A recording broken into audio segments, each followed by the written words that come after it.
ರಿಯಾಯಪಟ್ಟಣ ತಾಲೂಕಿನ ಬೆಟ್ಟದಾಪುರ ಸಮೀಪದ ಚಪ್ಪರದ ಹಳ್ಳಿ ಗ್ರಾಮದಲ್ಲಿ ಶ್ರೀ ಕೋಳಿ ಮಲ್ಲಿಕಾರ್ಜುನ ಸ್ವಾಮಿ ದೇಗುಲ ನಿರ್ಮಾಣಕ್ಕಾಗಿ ಸಚಿವ ಕೆ ವೆಂಕಟೇಶ್ ಅವರಿಂದ ಗುದ್ದಲಿ ಪೂಜೆ ನೆರವೇರಿಸಲಾಯಿತು. ಇನ್ನು ಅಭಿವೃದ್ಧಿ ಯೋಜನೆಗಳ ಚಿಂತನೆ ಇದ್ದವರಿಗೆ ಮಾತ್ರ ತಾಲೂಕು ಅಭಿವೃದ್ಧಿಯಾಗಲು ಸಾಧ್ಯ ಎಂದು ರೇಷ್ಮೆ ಖಾತೆ ಮತ್ತು ಪಶು ಸಂಗೋಪನಾ ಸಚಿವರಾಗಿರುವಂತಹ ಕೆ ವೆಂಕಟೇಶ್ ಮತ್ತು ಅಭಿಪ್ರಾಯವನ್ನ ತಿಳಿಸಿದರು.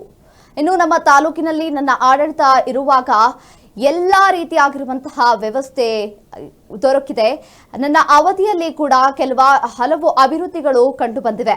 ಇನ್ನು ಅನೇಕ ಯೋಜನೆಯನ್ನ ಕೂಡ ನಾನು ಜಾರಿಪಡಿಸಿದ್ದೇನೆ. ಪ್ರತಿ ತಿಂಗಳು ನಾನು ಈ ಹಿಂದೆ ಆಡಳಿತ ನಡೆಸಿದ್ರೂ ಕೂಡ ಯಾವ ಅಭಿವೃದ್ಧಿಯೂ ಕಂಡು ಬಂದಿರಲಿಲ್ಲ. ಇದರ ನಾನು ಆಡಳಿತಕ್ಕೆ ಬಂದಾದ್ಮೇಲೆ ಎಲ್ಲಾ ಅಭಿವೃದ್ಧಿಯೂ ಆಗಿದೆ ಅಂತ ಅವರು ಹೇಳಿದ್ರು. ಇನ್ನು ದೇವಸ್ಥಾನ ನಿರ್ಮಾಣಕ್ಕಾಗಿ ನಾನು 25 ಲಕ್ಷ ಅನುದಾನವನ್ನ ಕೂಡ ಈಗ ನೀಡಿದ್ದೇನೆ ಅಂತ ಅವರು ಮಾತನಾಡುವ ವೇಳೆ ತಿಳಿಸಿದ್ರು.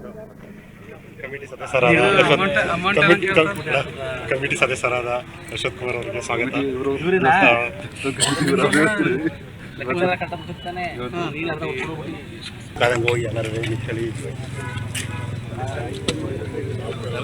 ಎಲ್ಲ ಕಡೆ ನಿಂತ್ಕೊಳ್ಳಿ. ಆ ಕಡೆಯಿಂದ ಬನ್ನಿ, ಆ ಕಡೆ ಬನ್ನಿ.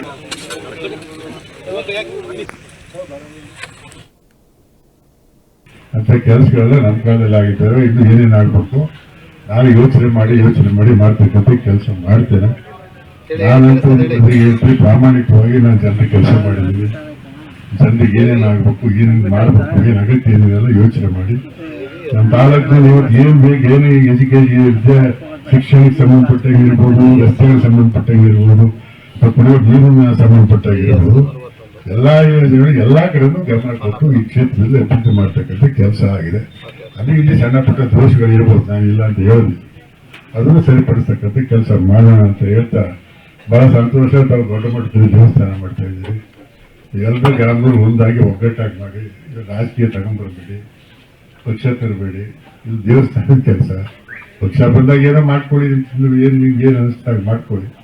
ಇದು ದೇವಸ್ಥಾನದ ಕೆಲಸ. ತಾವೆಲ್ಲ ಮುಂದಾಗಿ ಒಗ್ಗಟ್ಟಾಗಿ ಮಾಡಿ ದೇವಸ್ಥಾನ ಆದಷ್ಟು ಶೀಘ್ರದಲ್ಲಿ ರಾಜಕಾರಣ ಬರ್ತದೆ ಹೋಯ್ತಾರೆ. ಯಾರು ನಮಗೆ ಸಹಾಯ ಮಾಡಿದ್ದಾರೆ, ಯಾರು ನಮ್ಗೆ ಕೆಲಸ ಮಾಡಿಕೊಟ್ಟಿದ್ದಾರೆ, ಯಾರು ರೈತರು ಅನುಕೂಲ ಆಗಬೇಕಂತ ಯೋಜನೆಗಳು ತಗೊಂಡ್ಬಂದಿದ್ದಾರೆ, ಈಗ ನಮ್ಗೇನು ಅನುಕೂಲ ಆಗಿದೆ, ನಮ್ಗೇನು ಪ್ರಯೋಜನ ಆಗಿದೆ, ಇದೆಲ್ಲ ತಾವು ಯೋಚನೆ ಮಾಡ್ಬೇಕಲ್ಲ.